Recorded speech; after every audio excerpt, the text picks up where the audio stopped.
साथ संगत जी सोचिए, कोई आपके सामने खड़ा होकर आपको गालियां दे रहा हो, आपका अपमान कर रहा हो और आप बिना एक शब्द बोले सिर्फ मुस्कुराकर वहां से निकल जाएं। क्या यह कमजोरी है? नहीं, यह इस दुनिया की सबसे बड़ी ताकत है। आज हर कोई अपनी बात साबित करने के लिए चिल्ला रहा है, बहस कर रहा है और अपने रिश्तों को अपने ही हाथों से कत्ल कर रहा है। लेकिन इस ब्रह्मांड का एक ऐसा गुप्त नियम है जो कहता है, जहां बड़े बड़े तर्क और शब्द हार जाते हैं, वहां सिर्फ एक पल का मौन जीत जाता है। साथ संगत जी, आज का यह विचार आपके जीवन के सारे क्लेश और अशांति को हमेशा के लिए खत्म कर देगी। साथ संगत जी, बड़े प्यार से कहिए जी, धन निरंकार जी। साथ संगत जी, बाबा हरदेव सिंह जी महाराज अक्सर फरमाया करते थे कि वाणी में मिठास और स्वभाव में नम्रता ही असली संत के लक्षण हैं। साथ संगत जी, जब हम किसी की कड़वी बात का जवाब कड़वाहट से देते हैं तो हम भी उसी के जैसे बन जाते हैं, लेकिन जब हम चुप हो जाते हैं तो हम अपनी ऊर्जा को बचा लेते हैं। संतों ने इस सत्य को बहुत ही सुंदर शब्दों में समझाया है। एकै साधे सब सधै, सब साधे सब जाय, कबीर मुख का बोलना बहुतक कलह बढ़ाए। कहने का भाव है कि मुंह से ज़्यादा बोलना अक्सर झगड़ों को जन्म देता है। जीव में एक भी हड्डी नहीं होती, लेकिन इसमें इतनी ताकत होती है कि यह अच्छे से अच्छे रिश्ते की रीढ़ की हड्डी को भी तोड़ सकती है। इसीलिए सद्गुरु हमें जीव पर काबू रखने और सहज रखने के लिए सिखाते हैं। एक आश्रम में एक बहुत ही पहुँचे हुए संत रहते थे। वे हमेशा शांत रहते थे और परमात्मा की याद में लीन रहते। साथ संगत जी, उसी गांव में एक बहुत ही अहंकारी और क्रोधी स्वभाव का धर्मान व्यक्ति भी रहता था। उसे संतों की अशांति बिल्कुल पसंद नहीं आती थी। उसने ठान लिया कि वह उस संत को गुस्सा दिलाकर ही रहेगा और उनकी शांति को भंग कर देगा। साथ संगत जी, एक दिन वह व्यक्ति अपने कई साथियों के साथ आश्रम पहुंचा। संत जी कुटिया के बाहर बैठे ध्यान लगा रहे थे। वह व्यक्ति संत के सामने जाकर खड़ा हो गया और उन्हें गंदी गंदी गालियां देने लगा। उनके बारे में भला बुरा कहने लगा। उसने यहाँ तक कह दिया कि तुम ढोंगी हो, ढोंग करते हो। साथ संगत जी, वह व्यक्ति आधा घंटा तक ऐसे ही चिल्लाता रहा, लेकिन संत जी बिल्कुल शांत बैठे रहे। उनके चेहरे पर वही असीम शांति और एक प्यारी सी मुस्कान थी। तब संत जी धीरे से उठे और बोले, भैया क्या तुम्हारी बात पूरी हो गई? वह व्यक्ति गुस्से में बोला, हाँ हो गई, पर तुम पागल हो क्या? मैं तुम्हें इतनी गालियाँ दे रहा हूँ, तुम कुछ बोल क्यों नहीं रहे? साथ संगत जी, संत ने मुस्कुराते हुए एक बहुत ही सुंदर बात कही। उन्होंने पूछा, भैया एक बात बताओ, अगर तुम किसी को कोई उपहार देने जाओ और सामने वाला व्यक्ति उस उपहार को लेने से मना कर दे, तो वह उपहार किसके पास रहेगा? साथ संगत जी, उस व्यक्ति ने कहा, जाहिर सी बात है, अगर सामने वाले ने नहीं लिया तो वो उपहार मेरे ही पास रहेगा। साथ संगत जी, संत जी ने उसकी आंखों में आंखें डालकर बड़े प्यार से कहा, बस भाई, जो गालियां और नफरत तुम आज मेरे लिए लेकर आए थे, मैंने उन्हें लेने से साफ इनकार कर दिया है। मैंने तुम्हारा वो उपहार स्वीकार ही नहीं किया, इसीलिए वो सारी गालियां और वो सारा क्रोध तुम्हारे पास ही रह गया। साथ संगत जी, यह सुनते ही उस अहंकारी व्यक्ति का सिर शर्म से वहीं झुक गया। साथ संगत जी, जिस क्रोध को बड़े बड़े शास्त्र नहीं बदल पाए, उसे संत के केवल आधे घंटे के मौन ने हमेशा के लिए पिघला दिया। वह संत के चरणों में गिर पड़ा। जब भी घर में, ऑफिस में या समाज में कोई आपके ऊपर चिल्लाए, आपके साथ बहस करे, तो समझ जाना वह अपना मानसिक कचरा आपके ऊपर फेंकना चाहता है। अब यह आपके हाथ में है कि आप चुप रहकर उस कचरे को लेने से मना करते हैं या पलटकर बहस करके उस कचरे को अपने अंदर ले आते हैं। साथ संगत जी, ठहराव ही जीवन का असली आनंद है। जब पानी शांत होता है तभी उसमें अपना चेहरा साफ दिखाई देता है। ठीक इसी तरह जब हमारा मन शांत और मौन होता है तभी हमें इस अंग संग निरंकार का साक्षात एहसास होता है। साथ संगत जी, चुप रहने का मतलब कायर होना नहीं है। चुप रहने का मतलब है आपके अंदर इतनी ताकत है कि आप अपने गुस्से को भी पी सकते हैं। शब्दों में तो दुनिया उलझी, मौन का अर्थ जो जान गया, जीत गया वो इस जग को, जो अपनी जुबान को पहचान गया। मत कर बस इस दुनिया से, यहाँ मौन ही सबसे गहरा है। जिसके दिल में सुमिरन हो, उस पर इस रब का पहरा है। साथ संगत जी, कई बार ऐसा होता है कि हम बाहर से तो बिल्कुल चुप रहते हैं, मुंह से एक शब्द भी नहीं बोलते, लेकिन हमारे अंदर विचारों का एक भयानक तूफान चल रहा होता है।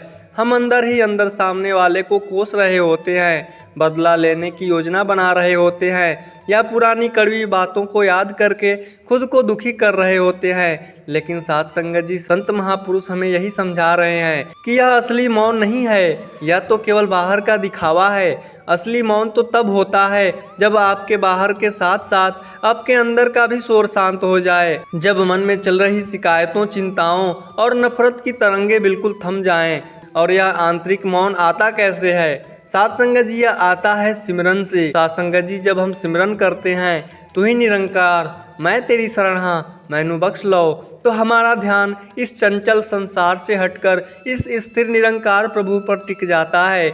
जैसे ही मन इस स्थिर से जुड़ता है वैसे ही अंदर का सारा शोर अपने आप शांत हो जाता है। साध संगत जी, याद करिए शहंशाह बाबा अवतार सिंह जी महाराज के समय को, जब मिशन की शुरुआत हुई थी तो कई लोगों ने मिशन का विरोध किया, संतों को भला बुरा कहा, मार्ग में बहुत सारी मुश्किलें खड़ी की, लेकिन महापुरुषों ने कभी पलटकर पत्थरों का जवाब पत्थरों से नहीं दिया।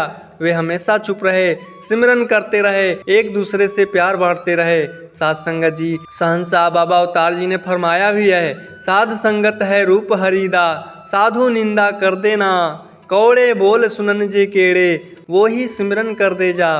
साध संगत जी, कहने का भाव है कि अगर कोई आपके सामने कड़वे बोल भी बोल रहा है तो आप उस समय अपने अंदर सिमरन शुरू कर दीजिए।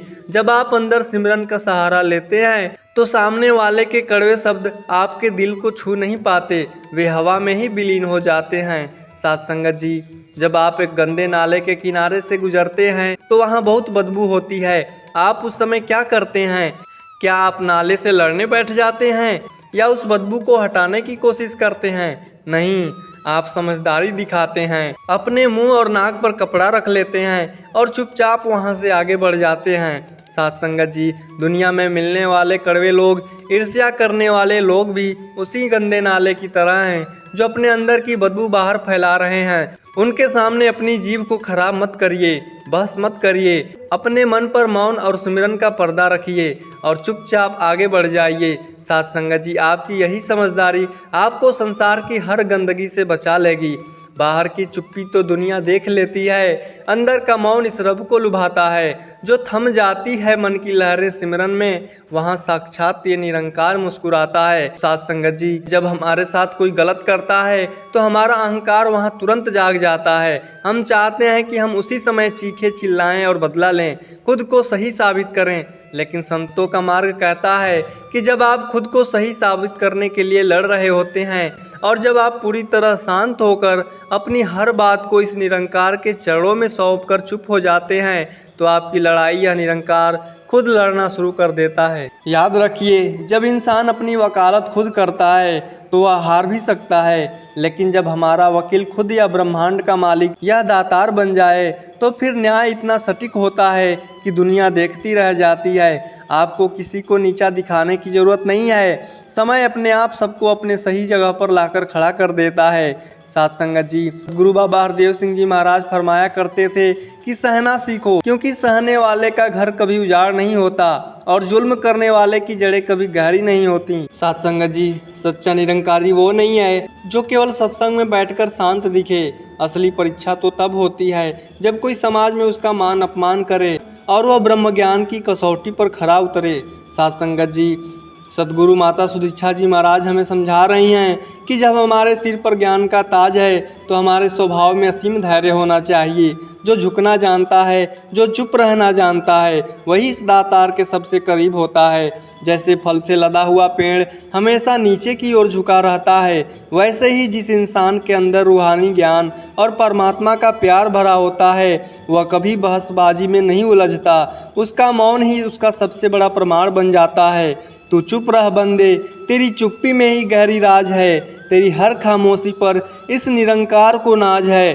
मत खोल अपनी जुबान को किसी का दिल दुखाने के लिए, तेरी एक पल की शांति ही इस जग के दुखों का इलाज है। प्यारी साथ संगत जी, जब भी जीवन में ऐसी कोई परिस्थिति आए जहां आपको लगे कि बात बिगड़ रही है, तो अपनी जुबान को रोक लीजिए, एक गहरी सांस भरिए, अंदर ही अंदर सिमरन करिए और सब कुछ इस निरंकार दातार पर छोड़ दीजिए। फिर देखिएगा कि यह निरंकार कैसी आपकी ज़िंदगी में सुख और सहजता का नया सवेरा लेकर आता है। साथ संगत जी, कभी आपने सोचा है कि जब दो बहुत गहरे मित्र या एक माँ और उसका एक छोटा बच्चा एक साथ बैठते हैं तो वे आपस में बहुत ज़्यादा बातें नहीं करते, वे बस एक दूसरे के पास चुपचाप बैठते हैं और उनका वह मौन ही उनके बीच के असीम प्रेम को बयां कर देता है। परमात्मा के साथ भी हमारा रिश्ता कुछ ऐसा ही है। जब तक हम इस निरंकार को नहीं जानते हैं, हम शब्दों के जाल में उलझे रहते हैं, हम लंबी लंबी शिकायतें करते हैं, बड़ी बड़ी मांगे मांगते हैं। लेकिन जब सतगुरु की कृपा से हमें इस दातार का साक्षात दीदार हो जाता है तो हमारे मुंह से शब्द निकलने बंद हो जाते हैं। फिर ना कोई मांग बचती है, ना कोई शिकायत बचती है, केवल एक परम आनंद का मौन छा जाता है। हमारी आंखें भर आती हैं और दिल चुपके से कहता है, दाता तूने जो दिया है मैं तो उसके काबिल भी नहीं था। इसी अवस्था को संतों ने परम विस्मय या अहोभाव कहा है। साथ संगत जी, जब हम बाहर की दुनिया की शोर से थक जाएं, जब लोग हमारे दिल दुखाएं, तो हमें किसी से लड़ने की ज़रूरत नहीं है। हमें बस अपने अंदर के उस शांत मंदिर में लौट जाना है जहां यह निरंकार हर पल हमारा इंतज़ार कर रहा है। यहाँ आते ही दुनिया का हर दुख बौना हो जाता है। साथ संगत जी, शांत मन से जो सिमरन करता है, सहज अवस्था पाता है, उसके जीवन के हर पल में ये निरंकार समाता है। न होठों पर कोई सिकवा, न आंखों में कोई मलाल है, तेरी रजा में चुप रहना ही अब मेरी ज़िंदगी का कमाल है। अब क्या मांगूँ इस जहान से जब तूने मुझे अपना बना लिया, तेरा मौन ही मेरे हर सवाल का सबसे सुंदर जवाब है। साथ संगत जी, जब भी दुनिया आपको डराने या भड़काने की कोशिश करे तो आप मुस्कुराकर चुप हो जाइएगा और अपने दातार को याद करिएगा, जीत हमेशा आपकी ही होगी। साथ संगत जी, जब एक छोटा सा बीज मिट्टी के अंधेरे में जाता है तो वह चीखता चिल्लाता नहीं है, वह चुपचाप मौन रहकर खुद को मिट्टी में मिटा देता है। और उसकी इस खामोशी का परिणाम क्या होता है? साथ संगत जी, कुछ ही समय के बाद वह एक विशाल हरा भरा और फलों से लदा हुआ पेड़ मुस्कुराता हुआ बाहर आता है। लेकिन जब एक बड़ा सा पेड़ गिरता है तो बहुत शोर करता है। कुदरत हमें सिखाती है, विनाश में हमेशा शोर होता है लेकिन निर्माण हमेशा मौन से होता है। जब हम अपनी तकलीफ़ों पर चिल्लाना बंद कर देते हैं, जब हम अपनी अच्छाइयों का ढिढोरा पीटना बंद कर देते हैं, तो अंदर ही अंदर हमारी आत्मा का निर्माण शुरू हो जाता है। सतगुरु की कृपा से मिला यह ब्रह्म ज्ञान हमें इसी मौन निर्माण की ओर ले जाता है। साथ संगत जी, संसार में रहते हुए जिम्मेदारियां निभाना कर्म है, लेकिन उन कर्मों के बीच अपने अंदर के इस निरंकार से जुड़े रहना असली धर्म है। जब दुनिया के ताने, मुश्किलें या परेशानियां आपको घेर लें तो किसी को सफाई देने की ज़रूरत नहीं है। शांत मन से जो सिमरन करता है, सहज अवस्था पाता है, उसके जीवन के हर पल में यह निरंकार समाता है। सत्संग जी, संत महापुरुषों की ये बातें सुनने में तो बहुत अच्छी लगती हैं कि चुप रहो, मौन रहो, लेकिन चलिए आज जरा अपने जीवन की असली सच्चाई पर आते हैं। जब हम सुबह उठकर ऑफिस जाते हैं और हमारा बॉस बिना किसी गलती के सबके सामने डांट देता है, या जब हम घर लौटते हैं और किसी छोटी बात पर परिवार में पति पत्नी या भाई भाई में बहस शुरू हो जाती है, तब क्या हमारा मन चुप रह पाता है? सच तो यह है कि उस वक्त हमारे अंदर एक आग लग जाती है। हमारा मन करता है कि हम भी चिल्लाएं, हम भी पलटकर दो कड़वे शब्द सुनाएं और साबित करें कि हम गलत नहीं हैं। हम अपनी जुबान से तो शायद डर या मजबूरी के कारण चुप रह जाते हैं, लेकिन अंदर ही अंदर हम उस इंसान का बुरा सोचने लगते हैं। हम रात भर सो नहीं पाते, हमारा बीपी बढ़ जाता है, हम डिप्रेशन के शिकार होने लगते हैं। साथ संगत जी, क्या यह सच नहीं है? जरा सोचिए, हम अपनी ज़िंदगी का कितना समय और कितनी ऊर्जा सिर्फ हम इस बात में बर्बाद कर देते हैं कि देखो मैं सही हूँ और सामने वाला गलत है। साथ संगत जी, रास्ते पर किसी गाड़ी वाले ने थोड़ा सा कट मार दिया, हम गाड़ी से उतरकर लड़ने लगते हैं। सोशल मीडिया पर किसी अनजान व्यक्ति ने हमारी पोस्ट पर गलत कमेंट कर दिया, हम उससे घंटों बहस करने लगते हैं। हम उस इंसान को बदलने की कोशिश कर रहे हैं जिसे हम जानते तक भी नहीं। साथ संगत जी, सतगुरु आज हमारे जीवन में यही आईना दिखा रहे हैं कि संसार को बदलना हमारे हाथ में नहीं है, लेकिन अपने मन के स्वभाव को बदलना हमारे हाथ में है। जब हम हर छोटी बात पर अपनी प्रतिक्रिया देना बंद कर देते हैं तो अपनी आत्मा को एक बहुत बड़े बिखराव से बचा लेते हैं। आजकल हम सब स्मार्टफोन का इस्तेमाल करते हैं। जब हमारे फ़ोन में बहुत सारे ऐप्स बैकग्राउंड में खुले रहते हैं तो क्या होता है, फ़ोन की बैटरी जल्दी ख़त्म हो जाती है और हमारा फ़ोन हैंग होने लगता है।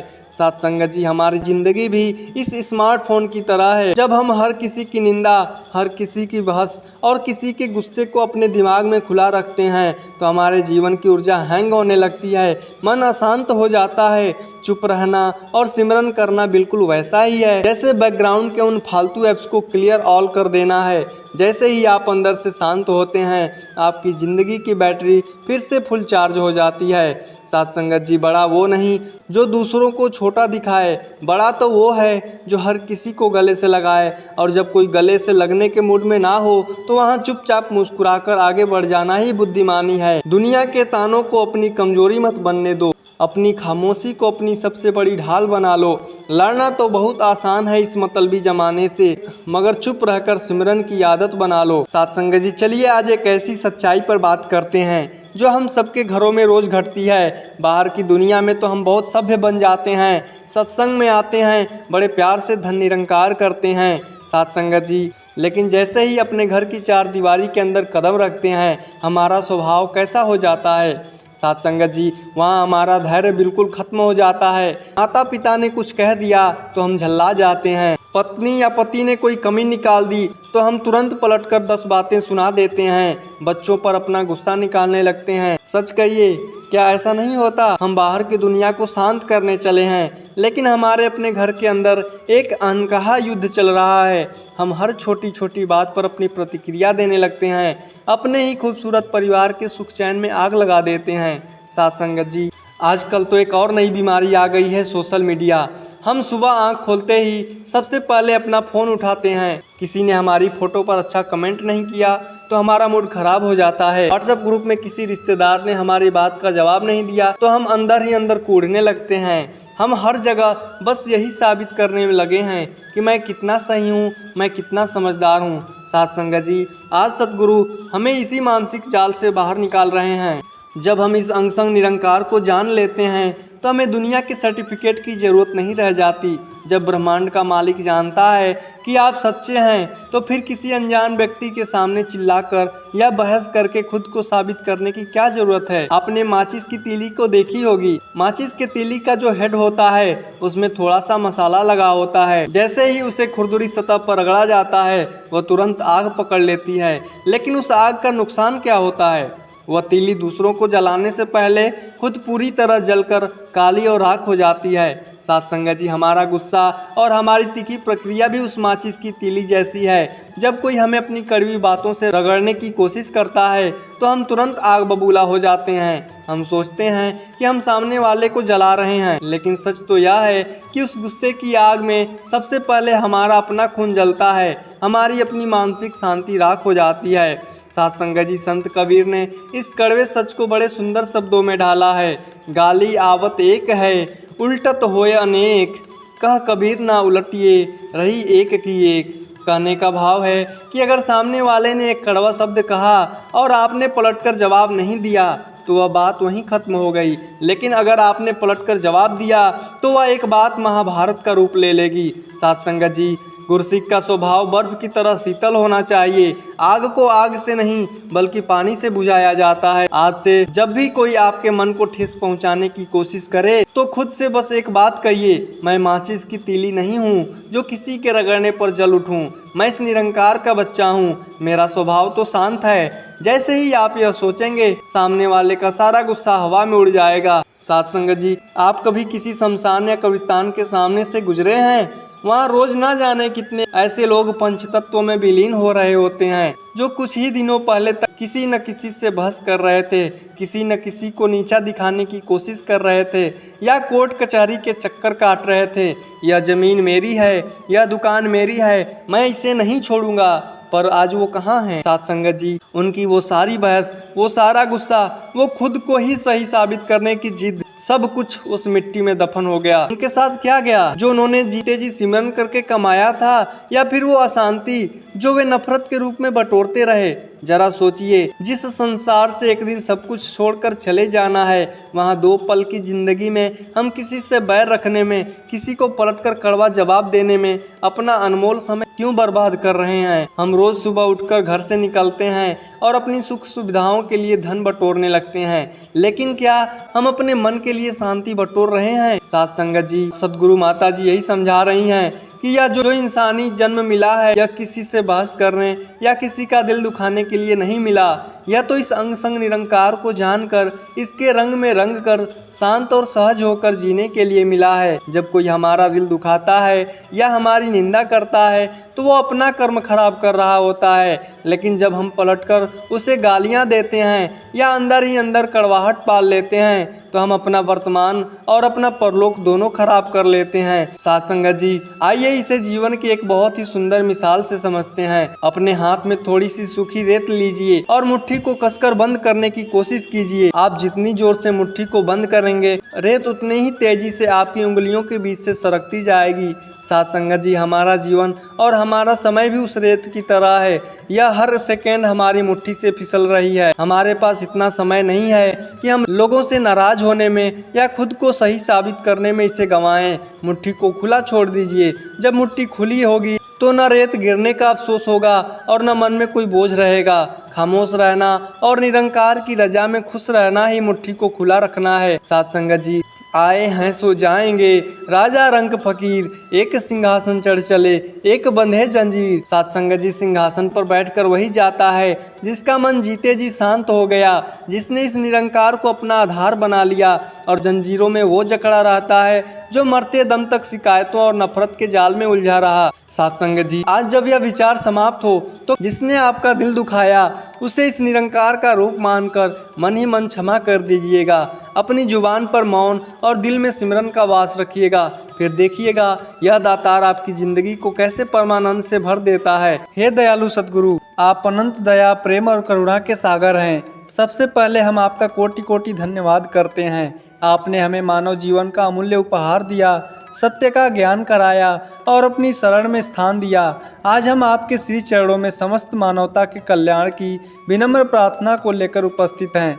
हे सद्गुरु, आपकी कृपा दृष्टि पूरे संसार पर बनी रहे। प्रत्येक मनुष्य, प्रत्येक जीव और प्रत्येक परिवार को स्वस्थ, सुखी और सुरक्षित जीवन प्रदान करें। जो लोग किसी बीमारी, शारीरिक पीड़ा या मानसिक तनाव से गुजर रहे हैं, उन पर अपनी असीम कृपा बरसाइए। उन्हें उत्तम स्वास्थ्य, धैर्य और नई ऊर्जा प्रदान करें ताकि वे फिर से आशा और उत्साह के साथ अपना जीवन व्यतीत कर सकें। हे दातार, सभी के तन को निरोगी, मन को शांत और हृदय को प्रेम से भर दीजिए। जहाँ घृणा है वहाँ प्रेम, जहाँ क्रोध है वहाँ क्षमा, जहाँ निराशा है वहाँ आशा और जहाँ अंधकार है वहाँ ज्ञान का प्रकाश फैला दीजिए। संसार से वैर, ईर्ष्या, अहंकार और भेदभाव की भावना समाप्त हो तथा हर हृदय में मानवता, दया, सेवा और भाईचारे का भाव जागृत हो। हर परिवार में सुख, शांति और समृद्धि बनी रहे।